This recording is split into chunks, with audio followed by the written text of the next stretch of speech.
Hi hello this is Giri teaching 10th mathematics Telugu medium బహుపదులు అభ్యాసం 3.3 నుండి సమస్యలు వాటి సాధనలు చూద్దాం. ఈ పార్ట్ 2 వీడియో. ఈ వీడియో నందు అభ్యాసం 3.3 నుండి 3వ ప్రశ్న మరియు 4వ ప్రశ్న యొక్క సాధనలు మనం తెలుసుకుందాం. ముందుగా అభ్యాసం 3.3 3వ ప్రశ్న. ఇచ్చిన ప్రతి సందర్భంలోనూ వర్గ బహుపదిని కనుగొనండి. శూన్యముల విలువలు ఇవ్వబడినవి. మొదటి సందర్భం 2 - 1, రెండో బిట్ √3 - √3, ఐదో బిట్ 1/2 3/2. మళ్ళీ చదువుతున్న ప్రశ్నని. ఇచ్చిన ప్రతి సందర్భంలోనూ వర్గ బహుపదిని కనుగొనండి. శూన్యముల విలువలు ఇవ్వబడ్డాయి. ఇక్కడ ఈ క్వశ్చన్లో మనకి శూన్యములు ఇచ్చారు. శూన్యములు అంటే ఒకటి విలువ ఆల్ఫా, రెండవ దాని విలువ బీటా. ఆల్ఫా విలువ బీటా విలువ రెండు కూడా ఇచ్చారు ప్రతి సందర్భంలోనూ. ఇచ్చినప్పుడు ఇప్పుడు మనం ఏం కనుక్కోవాలి? వర్గ బహుపదిని కనుక్కోవాలి. సరే, సాధన చూద్దాం. మొదటగా ఫస్ట్ బిట్లో మనకి ఇచ్చింది ఆల్ఫా = 2, బీటా = -1. విడివిడిగా ఈ శూన్యముల విలువలు ఇవ్వబడ్డాయి కాబట్టి వెంటనే మనం శూన్యముల మొత్తాన్ని శూన్యముల లబ్ధాన్ని కనుక్కుందాం. శూన్యముల మొత్తం ఆల్ఫా ప్లస్ బీటా అంటే రెండింటిని కలపండి. 2కి -1ని కలిపితే 1 వస్తుంది. ఆల్ఫా ఇంటూ బీటా అంటే రెండింటి యొక్క లబ్ధం 2 × -1 -2. ఇప్పుడు ఆల్ఫా ప్లస్ బీటా విలువ తెలిసింది, ఆల్ఫా ఇంటూ బీటా విలువ కూడా మనకు తెలిసింది కాబట్టి మనకి ఇదివరకు తెలుసున్న సూత్రాన్ని ఇప్పుడు మనం ఉపయోగించవచ్చు. ఏంటా సూత్రం? Very good. Alpha plus beta, alpha beta విలువలు తెలిసిన వర్గ బహుపది యొక్క సాధారణ రూపం x² - alpha plus beta × x + alpha × beta. ఇప్పుడు ఈ సూత్రంలో ఆల్ఫా ప్లస్ బీటా విలువని ఆల్ఫా ఇంటూ బీటా విలువని ప్రతిక్షేపించేయండి. ప్రతిక్షేపించగలరా? ఇక్కడ చూడండి, ఆల్ఫా ప్లస్ బీటా విలువ ఎంత వచ్చింది? మనకి 1 అని వచ్చింది. ఆల్ఫా ఇంటూ బీటా ఎంతో చెప్పగలరా? Very good. Alpha into beta -2. ఆ విలువలు మనకి ఇచ్చిన ఈ సూత్రంలో ప్రతిక్షేపిస్తే x² - ఆల్ఫా ప్లస్ బీటా అంటే 1 × x + ఆల్ఫా ఇంటూ బీటా అంటే -2. సూక్ష్మీకరిద్దాం. ఇది x² -1 × x అంటే -x, ఇది -2. అంటే మనకు కావలసిన వర్గ బహుపది x² - x -2 అవుతుంది. తర్వాత ఇందులో సెకండ్ బిట్ చూడండి. దత్తాంశం నుండి మొదటి శూన్యము √3, రెండవ శూన్యం -√3. అంటే ఆల్ఫా √3 అండ్ బీటా -√3. ఇప్పుడు శూన్యముల మొత్తం ఆల్ఫా ప్లస్ బీటా √3 - √3 0 అయింది. అలాగే శూన్యముల లబ్ధం √3 × -√3 ప్లస్ × మైనస్ √3 × √3 3. అంటే మనకి ఏమని వచ్చింది? శూన్యముల మొత్తం 0 వచ్చింది, శూన్యముల లబ్ధము -3 వచ్చింది. మళ్ళీ పై సూత్రాన్ని మనం ఉపయోగిద్దాం. అంటే alpha plus beta, alpha beta విలువలు తెలిసిన వర్గ బహుపది యొక్క సాధారణ రూపం x² - alpha plus beta × x + alpha × beta. ఇప్పుడు ఈ విలువలు ప్రతిక్షేపించండి. ఆల్ఫా ప్లస్ బీటా విలువ ఎంత అని తెలిసింది మనకి? Very good. Alpha plus beta = 0 అని తెలిసింది. అలాగే ఆల్ఫా ఇంటూ బీటా ఎంత అని మనం కనుక్కున్నాం? ఆల్ఫా ఇంటూ బీటా -3 అని మనం కనుక్కున్నాం. ఈ విలువలను ఇక్కడ ఈ రెండు చోట్లను ప్రతిక్షేపిస్తే x² - ఆల్ఫా ప్లస్ బీటా అంటే 0 × x plus alpha into beta అంటే -3. 0 × x అంటే 0 అయిపోయింది. ఇది మొత్తం x పదం పోయింది. మనకి ఇక్కడ x² మిగిలింది, ప్లస్ × -3 అంటే మనకు కావలసిన ఈ వర్గ బహుపది x² - 3 అని మనకి తెలిసింది. ఇంక తర్వాత ఐదో బిట్ చూడండి. ఈ దత్తాంశం నుండి మనకి ఇచ్చిన మొదటి శూన్యము 1/2 అంటే ఆల్ఫా = 1/2. అలాగే రెండవ శూన్యము బీటా = 3/2. ఆల్ఫా విలువ తెలుసు, బీటా విలువ తెలుసు. ఇప్పుడు ఆల్ఫా ప్లస్ బీటా రెండింటిని కలపాలి. రెండింటికి ఒకటే హారం ఉంది. 2 హారము కాబట్టి 2 కసాగా అవుతుంది. ఇప్పుడు లవాలు 2 కలుపుదాం. 1కి 3 కలిపితే 4 వచ్చింది. అంటే 4/2. 2 4లో 2 సార్లు పోతుంది కాబట్టి ఆల్ఫా ప్లస్ బీటా అంటే 2 అని వచ్చింది. తర్వాత ఆల్ఫా ఇంటూ బీటా అంటే శూన్యముల లబ్ధం ఈ రెండింటిని గుణించాలి.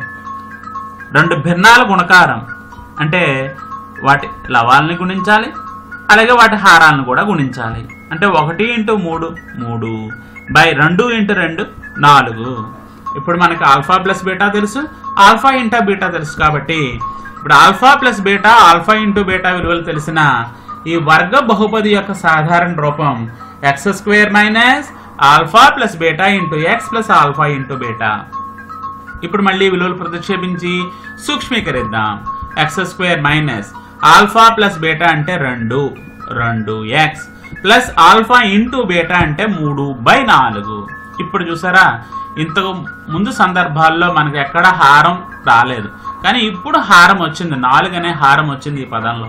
అందుకని ఏం చేద్దామంటే ఈ 3 పదాలని కూడా ఇంతకు ముందు ప్రశ్నలో చేసినట్టుగా ఈ 3 పదాలని 4తో గుణిద్దాం.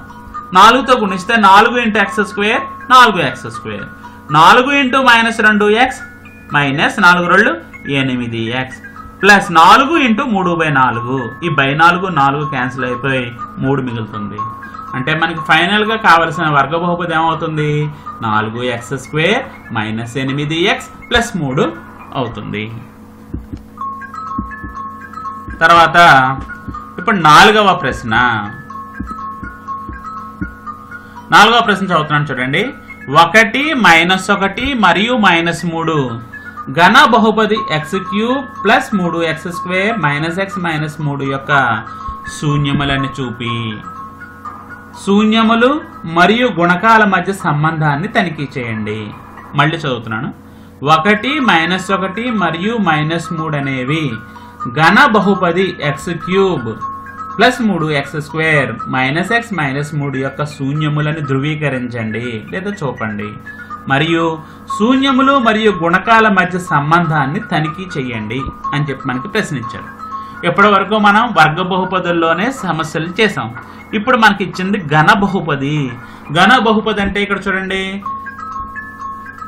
దీని యొక్క పరిమాణం ఎంత ఉందో, పరిమాణము 3 ఉంది. అంటే ఇది ఘన బహుపది అన్నమాట. ఇది ఘన బహుపది కాబట్టి దీనికి ఎన్ని శూన్యములు ఉండొచ్చు? 3 శూన్యములు ఉండొచ్చు. అందుకని మనకి ఇచ్చిన ఈ 3 కూడా శూన్యములు అగునో కాదో చూడాలి. అంటే ఏం చేయాలి ఒకసారి గుర్తుంచుకోండి.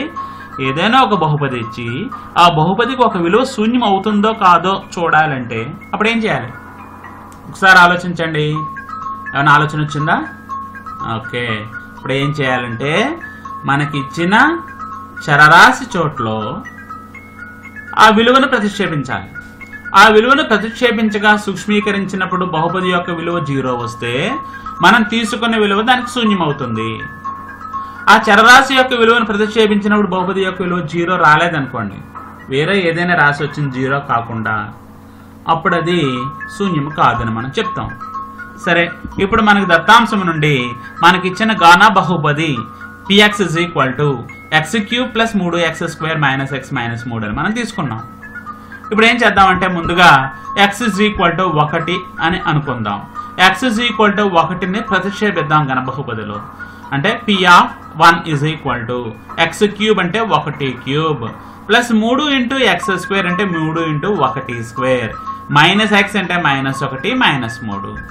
1³ అంటే 1 ఇంటూ 1 ఇంటూ 1 1 అవుతుంది.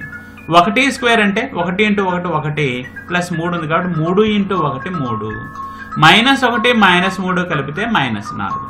ఈ 1కి 3 కలిపితే 4 వచ్చింది. 4లోంచి 4 పోతే 0. అంటే మనకి ఇచ్చిన బహుపదిలో x చోట్లో చరరాశి చోట్లో 1ని ప్రతిక్షేపిస్తే అప్పుడు మొత్తం బహుపది విలువ ఎంత అయింది? 0 అయింది. బహుపది యొక్క విలువ 0 అయింది కాబట్టి ఇప్పుడు x = 1 అనేది బహుపదికి ఏమవుతుంది చెప్పగలరా? Very good. ఏమవుతుందంటే ఈ 1 అనేది ఈ బహుపదికి శూన్యం అవుతుంది. ఇప్పుడు 1 శూన్యం అవునా కాదో మనం చెక్ చేసాం.